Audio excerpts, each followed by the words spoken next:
உங்க ஃபேமிலிக்கு ஒரு நல்ல வீடு தேடுறீங்களா? அதுவும் ஒரு நல்ல ஸ்பேஷியஸான வீடு பார்க்குறீங்களா? குறிப்பா பசங்களுக்கு ஸ்கூலு, காலேஜு இதெல்லாம் பக்கத்துல இருந்தா எப்படி இருக்கும்? அது மட்டும் இல்லாம சூப்பர் மார்க்கெட்டு, ரெஸ்டாரண்ட்ஸு, அப்புறம் மளிகை கடை இதெல்லாம் இன்னும் பக்கத்துல இருந்தா எப்படி இருக்கும்? ரொம்பவே ஈஸியா இருக்கும் நம்மளுக்குல்ல.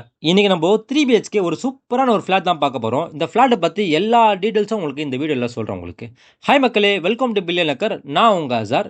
இந்த flat 3 BHK semi furnished flat. எல்லா பெட்ரூமுக்கும் பார்த்தீங்கன்னா, ஒரு அட்டாச்டு பாத்ரூமோட வரும் உங்களுக்கு. கூடவே வந்து பார்த்தீங்கன்னா, 2 பெட்ரூமுக்கு வந்து ஒரு வார்ட்ரோப் வரும் உங்களுக்கு. 2 பால்கனி வரும். ரொம்ப நல்ல வென்டிலேஷன் பண்ணியிருக்காங்க. இந்த ஃபிளாட்டோட சைஸ் என்ன கேட்டீங்கன்னா, 1425 ஸ்கொயர் ஃபீட். யூடிஎஸ் வந்து 535 ஸ்கொயர் ஃபீட். இந்த ஃபிளாட்ல மார்பிள் ஃப்ளோரிங் பண்ணியிருக்காங்க. அவ்வளோ சூப்பரா இருக்கு. இந்த ஃபிளாட் வந்து 33 வருஷம் ஓல்டு ஃபிளாட் இது. ஒரு கார் பார்க்கிங்கோட வரும். இந்த ஃபிளாட்டோட பிரைஸ் என்ன கேட்டீங்கன்னா, 1,78,00,000 நெகோஷியபிள் தான். இந்த ஃபிளாட்ட பார்க்கணும்னு ஆசைப்பட்டீங்கன்னா, கீழ டிஸ்கிரிப்ஷன்ல வந்து கான்டாக்ட் நம்பர் குடுத்துருக்கேன். கான்டாக்ட் பண்ணீங்கன்னா உங்களுக்கு A to Z எல்லாமே கைட் பண்ணுவாங்க. Thank you. ஞாபகமா வந்து பில்லியன் நக்ஸ வந்து ஃபாலோ பண்ணிக்கோங்க.